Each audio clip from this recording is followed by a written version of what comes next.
Hey Raghunath, tell everyone about our Patreon community. Sure, Kaustubha. The Wisdom of the Sages Patreon community is an incredible online yoga resource. If you like the type of yoga wisdom and culture we share on the show, then our Patreon community is a great next step. This is a listener-supported podcast, and any level of sponsorship will unlock a wide range of live and archived classes, talks, and even workshops. Raghunath teaches, I teach, and we have a host of other excellent teachers on topics ranging from yoga philosophy, asana classes, storytelling, Ayurveda, kirtan, cooking, meditation, and a lot more.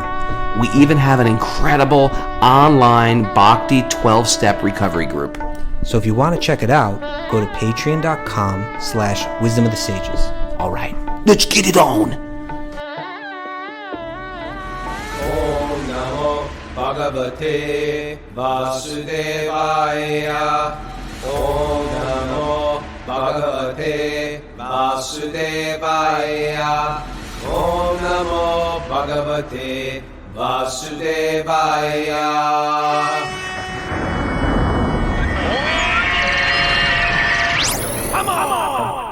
Live from Super Soul Farm, this is Wisdom of the Sages, a daily yoga podcast with your host, Raghunath, and co-host and senior educator at the Bhakti Center in New York, Kaustubha. Welcome to the show, everybody.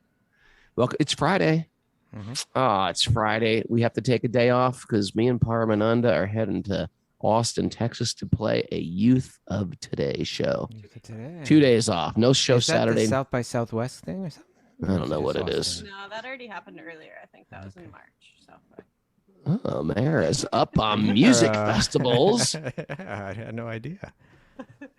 So Vivi, one of our regular Zoomers, is saying that she finds out that she works for Goldman Sachs. Yeah. And she says she has 4 devotees working in her business. Isn't that crazy? Well, like She's in the all elevator Goldman and Sachs? someone's got T-lock on. That's amazing.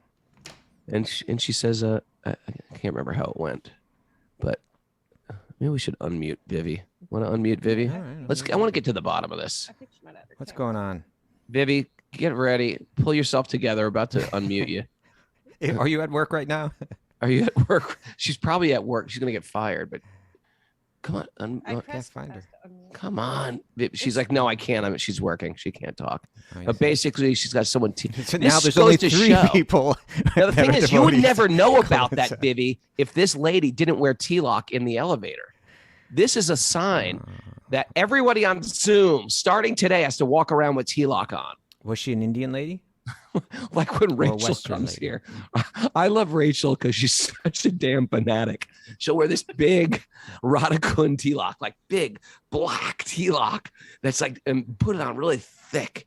And she'll walk around upstate New York, these small villages, not think twice, just walk around, carefree, chanting japa. I'm like, oh, come on. I was like, the neighbors are going to see you're walking around. She doesn't care. She's just like, let them ask. I will tell them all about Krishna. There's 2 ways to go with T-lock. You wear it for your deities in the morning, and then you sort of take it off. Or you just boldly wear it, you know? But because if they didn't wear it, you would not know that. I think, Vivi, this is a sign. Wear T-lock everywhere. We should just all try it one day and see what happens, see the reactions we get. Vivi saying, I said, I love your T-lock. And I asked, what tradition are you? That's what the T-lock is meant to tell us, right? Did it look like? All right, keep going, Vivi. If you don't want to speak, at least put your. And she said, I'm it's- something called a Vaishnava. A Vaishnava? What's a Vaishnava? And I said, I know, I'm a Vaishnava. How cool is that? And then she said, well, where's your T-lock? I love doing that to Indians when I run into Indians, and I just start talking to them about the Ganges and, you know, try to find equal ground. Okay. We should mention that actually, Raghunath, it's 2 days with no show, right? Saturday and Yeah, Sunday. yeah, no show Saturday, no show Sunday. I'm doing like, I don't know why I picked these crazy times to travel, but we're flying out at 7 o'clock at night and like returning Sunday morning at 5 a.m. It means you got to be at the airport at 3:30. All right. But anyway, Any announcements, Mara? Yes. We have a Bhakti recovery group meeting at 1 o'clock today. You okay? Yeah, I'm good. Okay. Your elbows rubbing out the other way. Gotta get to that microphone. And then Jamuna Jaya is offering her Fun Day Friday asana class for Patreon members at 5:30 p.m. today. All right. It's such a good. Everything's in the title. Fun Day Friday. Everything's I will- fun with Jamuna Jaya. Everything's fun. Yeah. All right. We got a nugget. This is our week. Today we conclude our Henry David Thoreau Thoreau week. Yeah. Okay. As we throw out one final nugget. Okay. Who's going to be next week? I like themes. I like. I'm themes. working on it. That may, Please, people. What do you need to Are know people ahead of writing time? in rock and roll themes or punk themes? Yeah, we are getting some, but it's subtle, like a nugget that will work. They may all be great, but like one that will like kind of stimulate the conversation in a particular All way. right. I got to get to the bottom of this. We need Paramananda. He knows every band out there, and he knows lyrics like you do. Okay. Here's the nugget. Ready? This is I mean, were you happy with Henry David Thoreau week? I mean, I'm happy, but I just think we should make it more contemporary. Well, I don't Elvis week. Jeffrey Ackler says. Elvis, we could try. Elvis week. There's that. What does he have? There's that one. I don't Was that Run Around Sue? That's This not shows Elvis what Presley. happens if you're That's not unchaste. Elvis Presley. If you're Run Around that Sue was isn't like Elvis Presley. Dion or something like that. You know too much about this. All right. Nugget. Henry David Thoreau. Henry, What do you got? happiness is like a butterfly. Is it? The more you chase it, the more it will elude you. But if you turn your attention to other things, it will come and sit softly on your shoulder.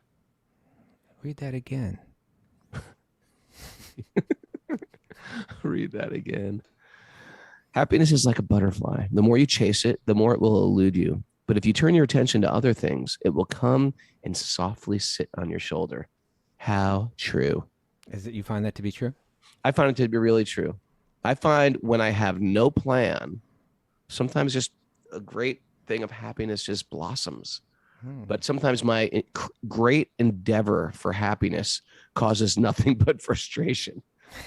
So true. So true. You know? Yeah. It kind of, in my mind, this kind of speaks to a strategy, right? What is our strategy? Like, it's a fact that we all want happiness. That's, as a matter of fact, like, we even identify that as our nature, right? That we seek happiness by nature.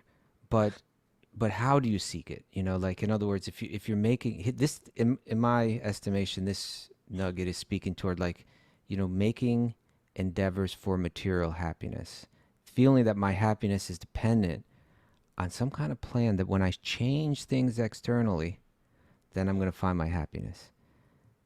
The Bhagavatam always gives this analogy. I don't know if it's the Bhagavatam or just Vedic teachers that say, in the same way you don't endeavor for pain. This is actually the Bhagavatam, I think. The same way you don't ever. I can tell you exactly the verse that it is. Oh, my professor, please tell me, Mr. Peabody. Mr. Peabody. Who's Mr. Peabody? I think he was a cartoon. I think a dog had glasses and was relating to him or something like that. Oh, okay, so let me tell the verse. Let me tell the verse first, because I'll say it in regular. Paraphrase it. Yeah, in the same way you don't endeavor for pain. Yeah. But it comes. Like, for example, I didn't plan on breaking my leg, but I tripped and I broke my leg. So in the same way you don't endeavor for pain and it comes, pleasure also comes without any endeavor. Now just think about that, right? Like, that's a game changer. It takes some faith, right? It takes some faith. I mean, come on. Haven't you ever had planned a party and the party just wasn't good? And then you weren't invited to a particular party. You had nothing to do, but you had a great night anyway. Yeah. Or you planning, I have this friend who was like, he was like all hyped. We're going to Iceland. Yeah, we're going to Iceland. Yeah, we're going to Iceland. It's going to be great. We're going to Iceland. You know what I mean? And I was like, how was Iceland? And he was like, pretty good. I was like, what happened? He's like, well, we broke down in our rent-a-car in the middle of nowhere. I thought we might die. And we couldn't get help. And we missed all of our hotels. And we couldn't get a place. It was just like one disaster after another. So you have a great idea for pleasure, and it could become out horrific. or vice versa. I think that really comes out. You can see the truth of this when people are like going on vacations, right? Because the whole idea of the vacation is like, oh, I get a break free of this system that I'm locked into on a daily basis, this drudgery that I have to live through. And then I'm going to get to that place that's so special and fun, and it's going to be great once I get there. But whenever you like leave your home and you go to one of these kind of places, you're kind of thrown into the middle of like a tourism kind of thing, And like the money is just like flowing out like crazy. Money is just and everything that you want to see, like there's a big line for, and it doesn't necessarily, as a matter of fact, my guess is that more often than not, we're just trying to convince ourselves that we're having a good time. Well, taking pot shots at Disneyland again. Okay. What did I say yesterday? I was like, Not to dump on Make-A-Wish Foundation. not to dump on me while I'm here. Okay, but Disneyland's a classic thing like that. You're waiting in these lines for hours. You're soaking wet. You're like spending your children's college money just to pay for this entire trip, dragging them there. You're stinking hot, sweating. The food you eat are like funnel cakes. Everybody's getting sick. Yeah. Everybody's getting sick just to go. And then in the ride is just like a moment. Then you're back on another line. But all I the was hassle thinking, for flying there, and oh yeah. Then there's some like elite, some upper the caste. elite. That really gets now me, they doesn't have it? this whole upper caste system at amusement parks. Oh, You don't really? know about this because you don't go to them, but I never they're been. like, you can buy the special ticket where you don't wait in line. It's the equivalent of like TSA, where you go like you go up in front of everybody. Mhm. But my point, when you were saying that about Disneyland too, I was thinking in my mind, well, to me, a vacation isn't Disneyland. It is maybe going to a place where it's very where Beautiful. me and Kelly Skinner and Mara and Oh, Anu, yeah, you took that trip. what was that called? St. Marta? Not Santa Marta, that Baru? other place, Baru. When we were in Colombia, Yeah. you just go to these places that are Sattvic, where there's nothing to eat but coconuts and fruit, and you're on the. That's an idea of vacation, like even for a few days, Sattvic places. And this is actually one way you can sort of like act upon the world, because the way that verse says it, and the way that verse says it, like you don't endeavor for pain, but you get it. Okay. In the same way, why endeavor for happiness? So I get that, because happiness will come on its own. Yeah. So if we move our life, even our concept of I need a break from work, I want to go on a vacation. If you move all of our activities towards sattva, the whole quality of life becomes a little better, a little smoother, a little cooler.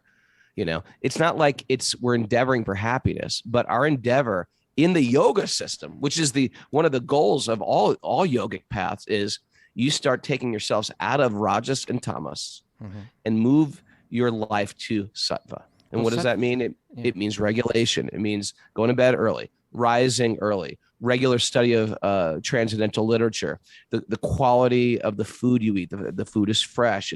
It's homemade. The quality of your environment, the people you associate with, the media you consume, the books you read. These all change our gunas. It takes us whatever guna we're in and it elevates us to sattva. And that's the goal of all the yogic paths. And from sattva, we can go to transcendence. So in one sense, we can change our, I guess, but now just let's focus on what you said. Sattva guna, the mode of goodness, you could call it, is characterized by contentment, right? Yeah. Which means I don't need anything else to make me happy right now. So, I think we could frame this as our like vacation, wisdom of the sages vacation tips. Okay. Yep. That it's one thing to say I'm going on vacation because I'm going to find my happiness there, right? It's going to be so much fun. I'm going to find my happiness. It's another thing if that's not your intention. And your intention could be like, it could be to learn something, to expand your knowledge, your awareness, your insight. Or like what you're saying, to me what you're saying sounds more like it can also be to rejuvenate, right? Mm. Like maybe, every now and then I need to step away and to rejuvenate. And on the highest level, it sounds like I'm going somewhere to deepen my devotion, right? To deepen my spiritual understanding or deepen my devotion. Now you're not searching for happiness per se, There you go. right? Yeah. You're insightful, Kaustubha. You are. Well, the you professor. took me right You there. are the Raghunath. professor. You just took me by the leash and you brought me right over there. You know? We keep it super simple. Yeah. If you guys want to be happy, we're doing everything right. Add bhakti to your life, and you will naturally become, without the separate endeavor. Just add bhakti to your life, you'll naturally become happier. Don't worry about the happiness. Just if you need some rejuvenation, yeah, we all need that sometimes. Get it so that you can serve. That's the purpose of it, right? If you want to deepen your knowledge, if you want to deepen your devotion, if you want to deepen your insight, so that you can use it to serve, you go for that. But I'm not like, oh, I'm going to go there and then I'm going to be happy. Then I'm going to have to come back here and I won't be happy, right? And then I'll wait until I have to go and try to find happiness. And even when you get there and you don't get it, oh God, that's got to be depressing. I mean, everybody who came down here last week, and when we do Seva retreats, I'm looking at Jeff Eisenberg here, and we do Seva retreats. It's not like there's no expectation except to do Seva. Yeah. Which on paper is like, what? That's what I try to get away from. I'm trying to get away from working, you know? I mean, I had Jeff Eisenberg build that whole outside yoga deck. The deck is so nice. The deck is so awesome. The COVID yoga deck out by the pond. But it's like, and last weekend, the Polish princess came, and Yvette and everybody came, and they just did Seva. Now, that doesn't on paper sound any good, but there's no expectation. Whereas if you pay for a yoga retreat, sometimes there is a lot of expectations that go with I'm going to here for this. And that's why we try to do all these Sage Academy things as sort of like a learning experience as well. Actually, you're going there to educate yourself, all that stuff like you mentioned. A time for, what did you call it? Rejuvenation, a time for education, a time to, these are all things that actually nurture our joy in a way. We're not, but it's a different approach, right? Different strategy. I've dropped this money for the 4 seasons and I expect this type of thing. And look, they didn't do what do they call it in the good hotels when they turn down the room? They didn't turn down the room properly. And like, imagine if you did a survey, right? Somehow, if you could do this kind of survey, and you were able to monitor the happiness of different people, like going on vacation, and you took the wealthiest people, and then you began to compare them with people that weren't so wealthy. Do you think the wealthier people would be more happy? I can answer that question. Okay. I'm going to give you an answer. They would be much more happy. No. The answer is whoever's more sattvic. Okay. It's just true. If you're in Vegas and just gambling and doing the whole Vegas thing, the quintessential Vegas thing, you will be maybe excited, but you are not going to be. But you're not going to be peaceful and happy. Right. Now you can spend, thousands and thousands of dollars on a nice hotel and be sattvic also. You know what I mean? Or vice versa. You can have a crappy hotel and be very sattvic and have a wonderful time, or you can be tamasic. So happiness depends on what guna we're relating to. This is why everybody should remember I had everybody read the 15th chapter. Today, everybody read the 14th chapter of the Gita. There you go. The best chapter. If you want to be happy in this world, study the 14th chapter. Even if you don't believe in God and you're hearing this podcast, if you just study the 14th chapter of the Gita, it will teach you how to be happy in this world. That is quite amazing. And it's got nothing to do with how much you got. And everybody talks about, the 1%. They're controlling you everybody. Talk about the 1% all the time. Everybody's talking about the 1%. Okay. Everybody's You're always talking about the 1%. Why are you so hung up about the 1%? Listen to this. I got news for you. Okay. The 1% are only happy if they're sattvic. Oh. Zuckerberg will only be happy if he's sattvic. Mm-hmm. Right? He can be happy, but he's got to be sattvic. Right. Does that make sense? I'm with you. Yeah. So it's not a question of rich or poor. It has to do with how you associate with the modes of material nature. Exactly. And all those descriptions that I say of like how you can change your gunas, because and this is the cool thing about the 14th chapter also. Everybody is born into a dominant guna that controls us. Mm-hmm. Isn't that interesting? It's very like it's interesting. sort of your karmic guna, and you have the ability to change it. And goes back to those things about the birds we were talking about yesterday. Remember, the vulture has this vulture. tamasic twist to it. Why? Because it eats carcasses. And there's a rajasic twist to a hawk that goes after live mice and fish. And then there is like, I can't say duck, but we're saying like a canary that will eat the seeds. There's more of like a sattvic vibe, and they have a consciousness that goes with that. Whereas we can choose our consciousness by what we consume. There you go. Here you go, Bhagavad Gita. This is breakthrough info, man. Okay. Bhagavad Gita, chapter 14, text 6. Krishna speaking to Arjuna, O sinless one, the mode of goodness, sattva guna, being purer than the others is illuminating, and it frees one from all adharmic reactions, all sinful reactions. Those situated in that mode become conditioned by a sense of happiness and knowledge. Right? You become a little thoughtful. Like you look at people like, oh, why are they suffering? Why would they do that? Why would they stay all night and party? You know what I mean? Yeah. You start to see the world as it is. So if we're going to make a strategy for happiness, it actually, you could say it is try to associate with the mode of goodness or sattva guna. Sure. But really what that means is it's cultivating a sense of contentment, right? I'm happy with whatever the external circumstances are. I'm content. Now here's the verse from Bhagavatam that we were speaking about. You ready? Yeah. It comes at such an interesting point. This is in the 5th chapter of the 1st canto, when Vyasadeva, the compiler of all of the Vedic text, all this wisdom. You with me, Raghunath? I see you and Mara. You're just smiling over there. No, you know why? So I've become an official dog person. My dog is a pure devotee. All he wants to do is lick the feet of the. That's what's happening. Feet of the Vaishnavas. Okay. He's going crazy right now. I apologize. Sorry. Go on.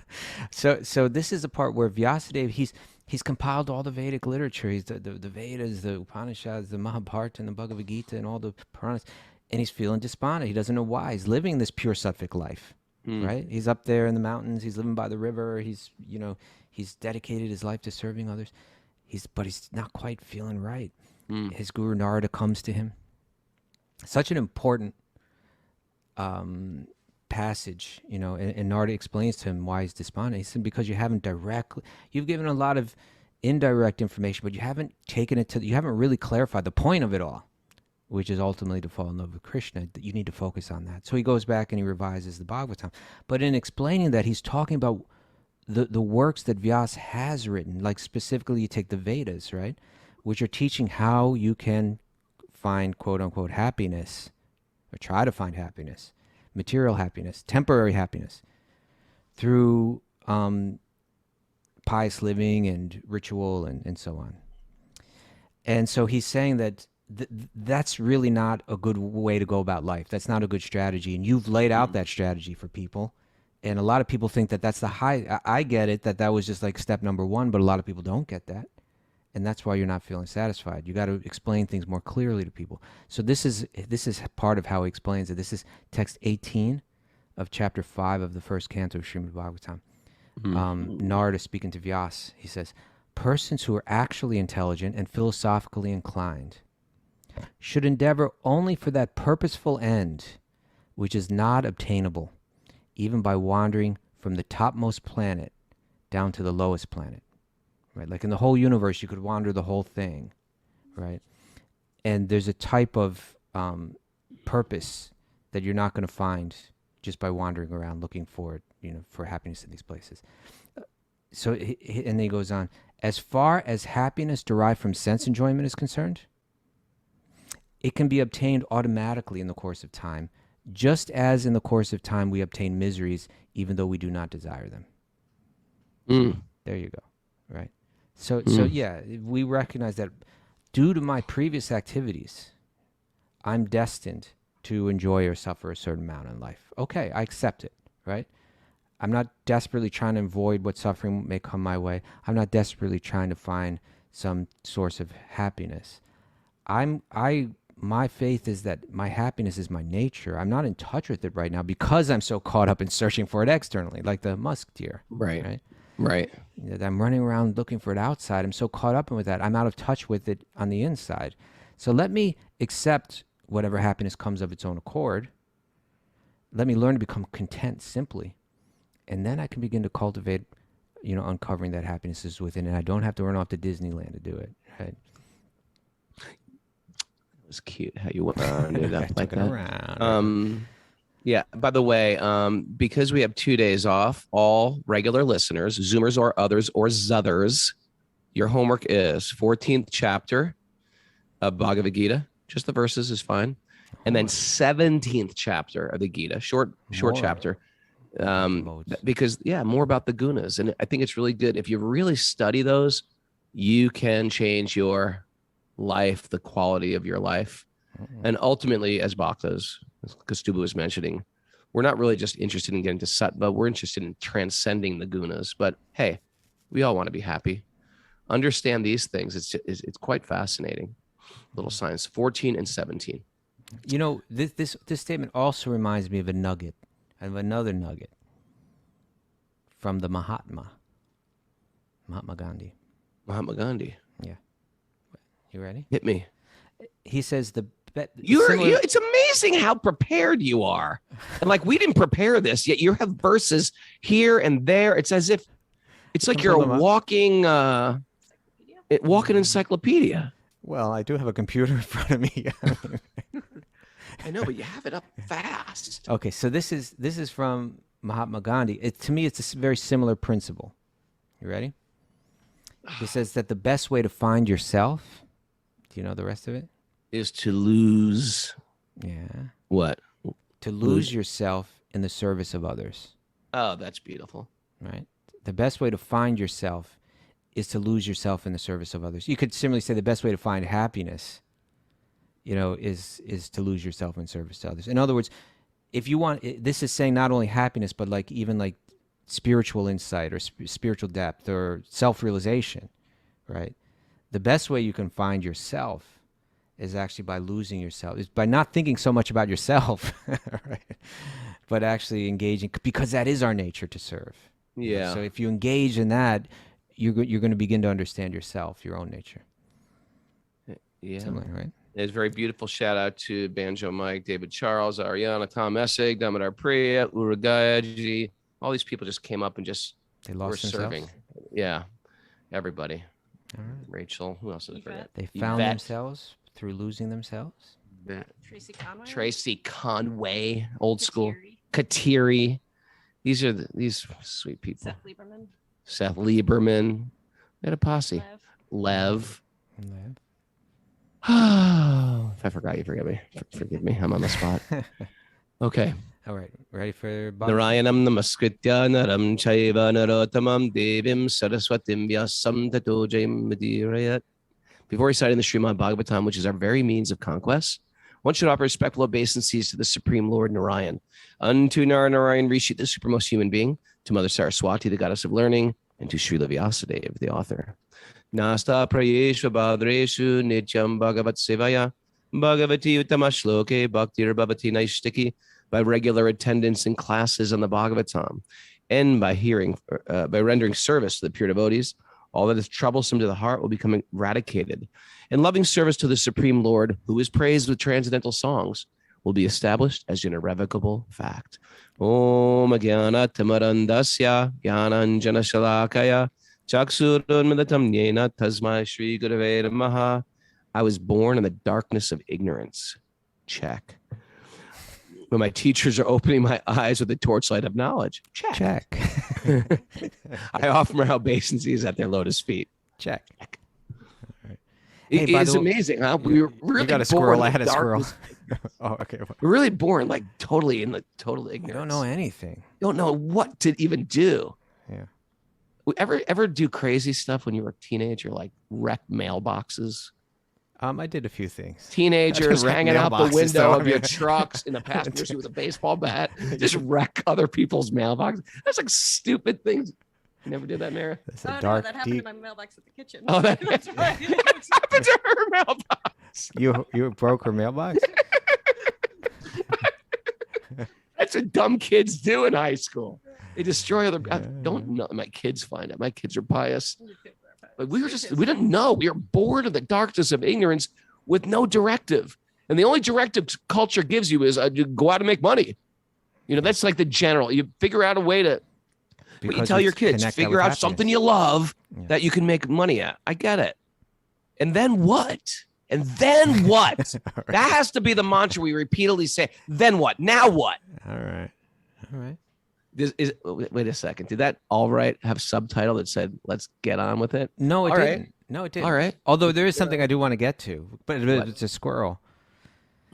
Kaustubha. Well, We don't have time for squirrels today, my friend. this is a Bhagavatam squirrel, though, because Karuna just sent me a direct message. I don't think she sent it to you. She's famous for that. She did send it to me personally. And it She always says, sends us direct messages. She's 8 years old, and she's like, let's chat. Karuna, we love you, but we're not allowed to chat with 8-year-olds on a regular basis. It's just we don't do that. What are you talking about? Parents get mad if you talk chatting with 8-year-olds. No. She's an old soul, Raghunath. She's an old soul. Chat with Karuna. Okay. Now here it comes. She said, "Hi, I did my homework to do the Titikshava." She's memorized the Titikshava Karunaka verse. Oh, that's a good Because verse. sometime back, a few weeks ago, we asked her to learn that verse because it mentions the word Karuna in it. Oh, her name. Yes. So let's check in on her and let's just unmute All right. Karuna here. We call this a Karuna squirrel. Okay. Unmute Karuna. her. This is a great verse. This is hold on. This is the verse that describes all the symptoms of the sadhu, of like the saintly person. And sometimes we throw this word sadhu out there like, oh, he's a sadhu. And, but this is what a sadhu actually is. Karuna, hit me. Just mean to say it.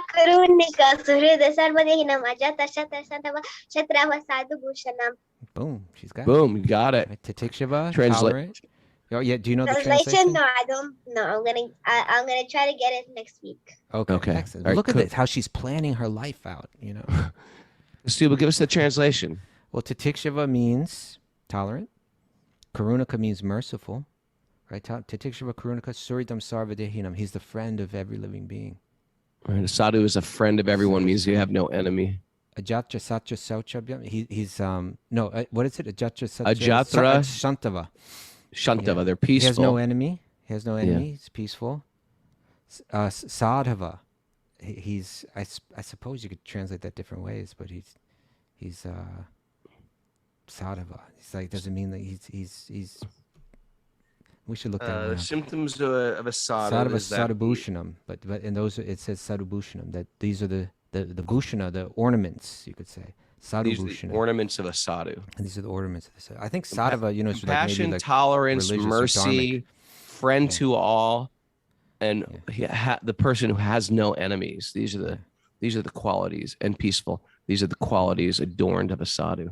There you go. Excellent.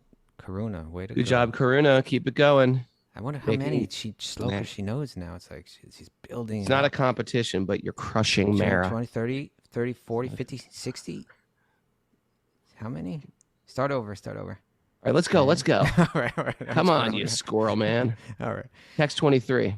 Oh, text 23. So we're going to wrap up the chapter today, I think. Reading from Srimad Bhagavatam, Canto 4, Chapter 18, text 23 and 24. Okay. The four-legged animals, like the cows, made a calf out of the bull who carries Lord Shiva, and made a milking pot out of the forest. What? Thus they got fresh green grasses to eat. Ferocious animals like tigers transformed a lion into a calf, and thus they were able to get flesh for milk. The birds made a calf out of Garuda and took milk from the planet Earth in the form of moving insects and non-moving plants and grasses. In one sense, the food of every living being is derived from the earth, right? Because like, Okay. even the bodies of living beings are made up from, because they're I love how you just make it simplify all these so every living being is somehow getting its needs fulfilled through the earth, and now that cooperation is reestablished. The trees made a calf out of the banyan tree, and thus they derived milk in the form of many delicious juices. The mountains transformed the Himalayas into a calf, and they milked a variety of minerals into a pot made of the peak of hills. The planet Earth supplied everyone his respective food. During the time of King Prithu, the earth was fully under the control of the king. Thus, all the inhabitants of the earth could get their food supply by creating various types of calves and putting their particular types of milk in various pots. My dear Vidura, chief of the Kurus, in this way, King Prithu and all the others who subsist on food created different types of calves and milked out their respective eatables. Thus, they received their various foodstuffs, which were symbolized as milk. Thereafter, King Prithu was very satisfied with planet Earth, for she sufficiently supplied all food to various living entities. Thus, he developed an affection for the planet Earth, just as if she were his own daughter. Okay, now they've connected, right? And they've connected in a very personal way. This is real important. Maybe we finish up the chapter and we can talk about this point. Okay, let's do that. This personal relationship between human and planet is an interesting... Stewards of the earth. After this, the king of all eatables. After this, the king of all kings. King of kings. Hallelujah. Hallelujah. And Lord of lords. King of kings. It was good once. It was good once. The Christians have some pretty damn good songs. And he shall reign for. After this, the king of kings. King of kings. Maharaj Prithu leveled all rough places on the surface of the globe by breaking up the hills with the strength of his bow. By his grace, the surface of the globe almost became flat. To all the citizens of the state, King Prithu was as good as a father. Right? That's the relationship with the king. They don't hate the king. They feel like this person is protecting me and nourishing me. Thus, he was visibly engaged in giving them proper subsistence and proper employment for subsistence. After leveling the surface of the globe, he earmarked different places for residential quarters, insomuch as they were desirable. In this way, the king founded many types of villages, settlements, and towns, and built forts, residences for cowherdsmen, stables for animals, places for royal camps, mining places, agricultural towns, and mountain villages. Just like Karuna building forts. Builds forts, Karuna. Before the reign of King Prithu, there was no planned arrangement for different cities, villages, pasturing grounds, etc. Everything was scattered. Maybe this is like the birth of agriculture. Everything was scattered, and everyone constructed his residential quarters according to his own convenience. However, from the time of King Prithu, plans were made for towns and villages. Very interesting. So, it may be that through the time of King Vena, things were lost, and Prithu was just kind of reestablishing it. Certainly things work in cycles one way or another. But this is a common theme, right? Where the avatar comes and then he reestablishes some kind of cosmic order. Right? So we're seeing that through Prithu. But let's look at the whole what's playing out so far and what's going to play out in the future with King Prithu, right? This is a segment of the 4th canto of Bhagavatam. We're going to hear quite a few chapters dedicated to him. We heard how because the previous King Vena was such a tyrant and was disturbing the social order. And when I say disturbing social order, I'm not cosmic order, I mean the cosmic order, right? He was kind of like eliminating the Vedic dharmic kind of process by which people find peace and prosperity, trying to focus everything on him. So the Brahmanas removed him from his position, and they established King Prithu in that position. And Prithu, of course, his birth is unique. He's somehow cloned, or his DNA or something. Somehow he's churned from the body of the previous king. But it becomes very clear that the sages can recognize immediately that he's not an ordinary person, that he's actually like a Shaktivesha avatar. This is Lord Vishnu, a unique manifestation of Lord Vishnu's energy in this person. And then we hear about he's glorified, and we get to hear of his humility, right? He begins to speak with great humility, and we see the contrast of him with the previous king. Then we hear that there's a problem, right? The first problem that he's got to take care of is that it appears that from the previous age that this connection between the earth and the humans was somehow disturbed, somehow broken, right? And this becomes a major theme. You with me, Raghu? Yep, totally here. Okay. Present. You can Present. You can say, you can give me a little or something like that. Just Interesting. Oh, that's something like that. head nod. And so the first thing that we're hearing about here is that there's a theme that's coming out, and in the way that I'm understanding it's kind of like a double theme. One is about this cosmic order, right? That when we ignore the gifts that we're receiving through nature and live as if it's just like all just mechanical or something like that. Yeah. Or that it's all being done by our own effort. How ignorant, right? How ignorant that is. And it creates, and what happens is you disturb the relationship between nature and humans. Nature will kick back. That is the very definition of materialism, material consciousness. It's me. I am the doer. Right. I've created this. I created my good fortune. Except if we fail at something, then we blame. Why me? God, why God? We blame God when things fail. And I take all credit with anything good happens. I once heard someone, it was actually Hri Dayananda Maharaj, who we've had on the show once, but someone was saying, oh, I'm going to go make some orange juice. Right. And he just kind of keyed in on that detail. Like you're making orange juice. Nobody makes orange juice. He says you're squeezing orange juice, right? But like we're given the orange juice, right? It's like no one can make it. And so in one sense, our language is so arrogant. I'm making oranges. We are second-hand gods, there you right? go. We create nothing, right?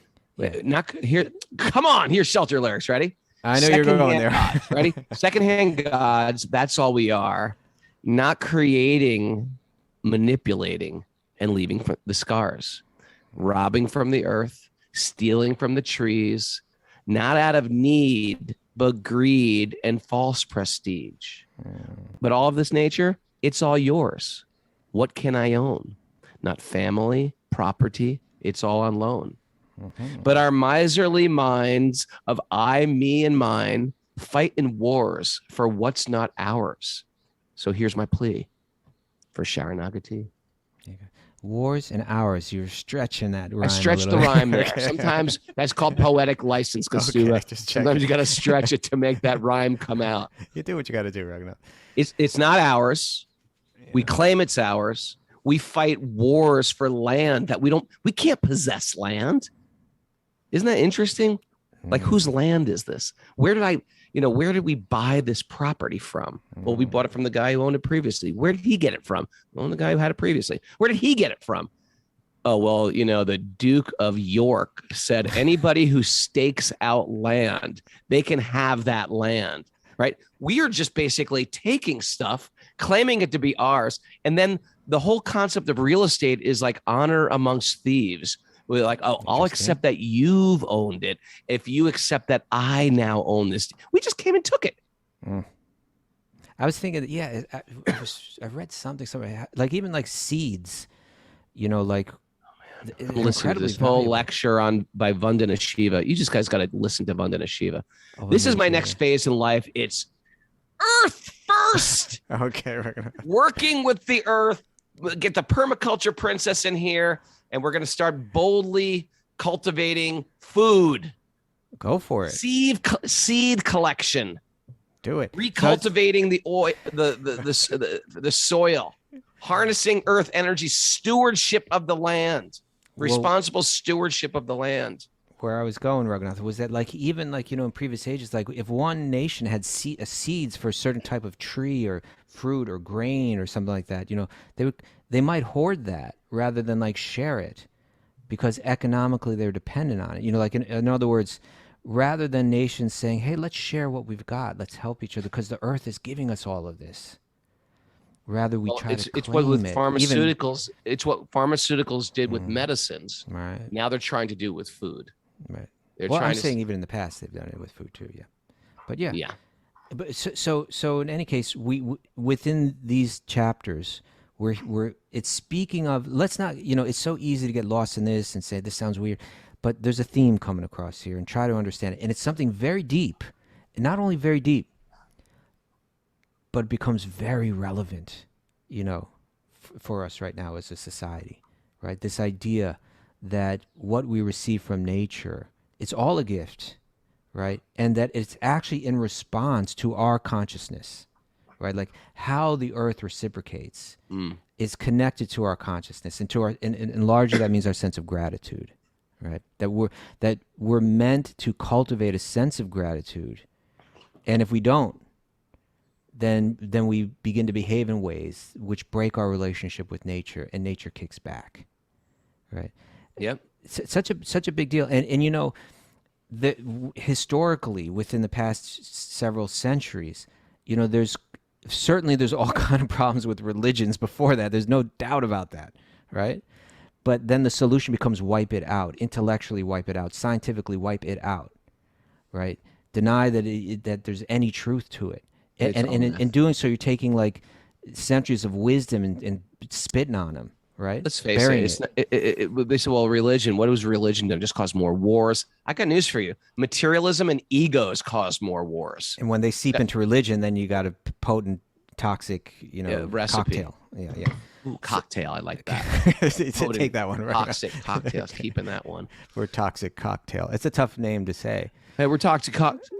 Toxic cocktail. Toxic cocktail. So here we're reading about, you know, how it's all designed that way so that we're forced to kind of begin to cultivate gratitude, right? And it's unwise to kind of just throw the whole thing out. And just look at the results. You want to develop gratitude? Garden. Work with the earth. Thank you, Mr. Brunagy light up. Bruna's like, I'm gardening also. I'm a permaculture queen. So you are a permaculture queen, Brunagy. Okay. I love having Zoom here. It feeds me. I know it does, Raghunath. If you want to join Zoom, you go to wisdomsages108@gmail.com, and Mara will send you the secret codes, and you can join this Zoom family. Okay, just one last point that I want to make. Please, sorry. Of what we've taken now, the next chapters are really fascinating, particularly the next two or so, that deal with how Prithu relates to the Devas, right? And how the Devas mistreat him and how he responds. It's such important lessons.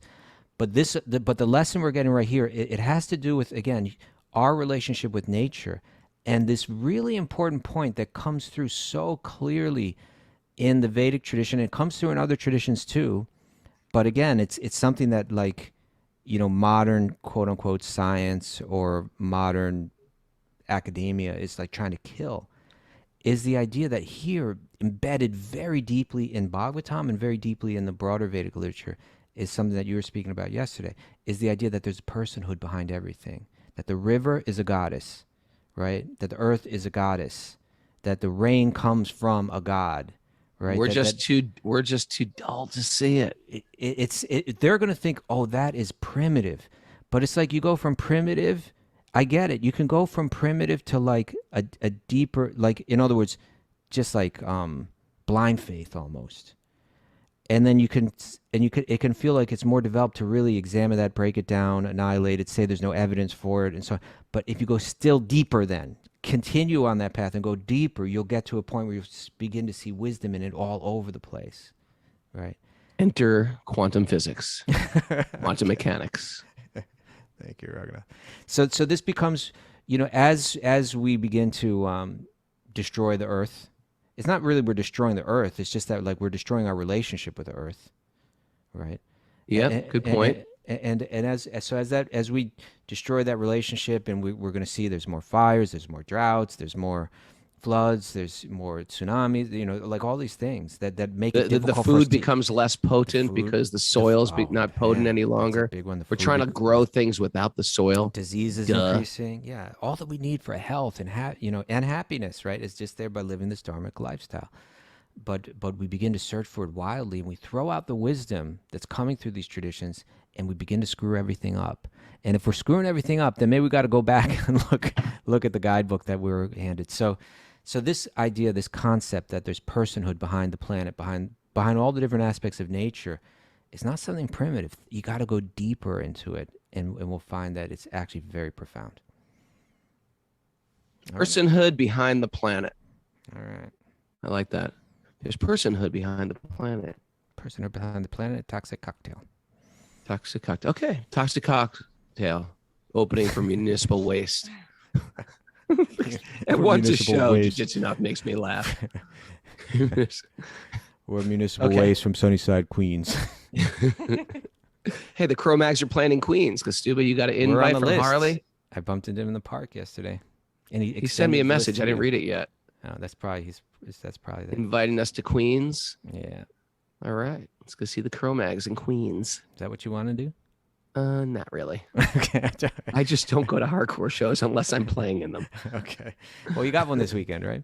I got one with, it's weird where it's like a non-hardcore. Somehow youth of today got in this genre of, because back in the early 80s was just everybody was weirdos, and hardcore is one of the weird eclectic bands. So this is a really weird eclectic festival where like nobody is hardcore. It's just a very weird. Very strange. Well, they're having us come out there, flying us People out with there to open do it. minds. In any case, we're invited. It was nice to bump into Harley's. Yeah. Got a good Okay, heart. let's see you in the pit because I want to see Kaustubha stage dive. I don't do that. I don't even play competitive sports. It's kind of a rule I made now, like No competitive sports. I mean, at least most of them, because you hit a When certain did age. you ever just play get- competitive? It's like a new rule for you. No, I did all the time. Even as a brahmachari, we'd play like sports and stuff like that. What sports did you play as a brahmachari?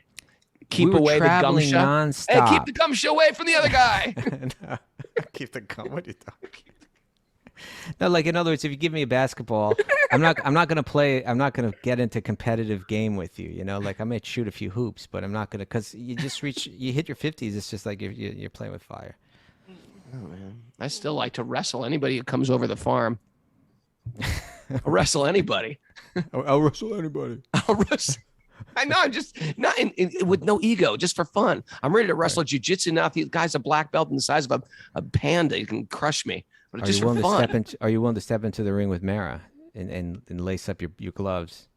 Oh, boxing, Mara. I'll box Mara. I'll box. I'll box Mara. I'll box Mara. No problem with that. All right. Speaking of Mara, Mara, give us some takeaways. Give us some Okay. valuable information.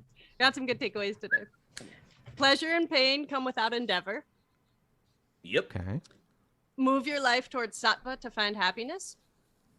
there you go. Move your life. What we consume can elevate our guna. Elevate your guna.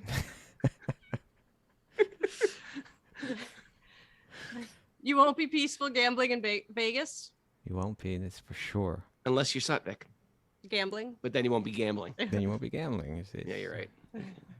Become content and discover the happiness within. Boring. But yes. I mean, I wouldn't buy the Boring. shirt, but it's the truth. Okay. Lose yourself in the service of others. There you go. To find Gandhi. yourself. We're secondhand gods. We manipulate. We don't create. Oh, hold it. That I'm sensing some incredibly deep wisdom in that. That Deep nugget. wisdom, shelter lyrics. We're meant to cultivate gratitude for a healthy relationship with nature. Mm-hmm. Mm. Yeah. And the Christians have some pretty damn good songs. Christians have good songs. Jesus Christ, superstar, who in the earth where you are. That is a great musical, my friend. There you go. It might be one of the best musicals. I learned all about the New Testament from Jesus Christ Superstar. That's your homework, to listen to that. It's a busy A weekend. lot of homework. Yeah. It's a busy weekend. Well, we're giving them the weekend off to sleep in. You can sleep in, do the 14th chapter Bhagavad Gita, 17th chapter Bhagavad Gita, and you can either listen to Godspell or Jesus Christ Superstar to refresh your memory on the intricacies of the Christian faith. Thanks, everybody, for joining us. You too can join us live on Zoom. wisdomofthesages108@gmail.com. You'll get the secret Zoom codes. Then we're going to dive it back into this Monday morning. I'm really excited. I love this chapter. community. You too can be part of this wonderful community. If you like what we're doing, support us. That's how we're trying to expand this thing. We're trying to have a tsunami of spiritual revolution. Thank you for supporting us. For those who already do, go to patreon.com/wisdomofthesages. We really appreciate that a lot. I feel like it's getting better. The show, we're getting more. If you knew what was going on behind the scenes, We're trying to really, really spread this thing. So it's Friday. So you know what today is? Tell a friend Friday. Tell a friend. You got to reach out to 3 people that you know and share, hey, I think you'd like this podcast. Check it out. Send them a link to the podcast. Let this stuff organically spread to people that you know that are spiritually inclined. Share it with people or take a screenshot of the show and put it on your social media. Tag us. We'll repost it. Yeah.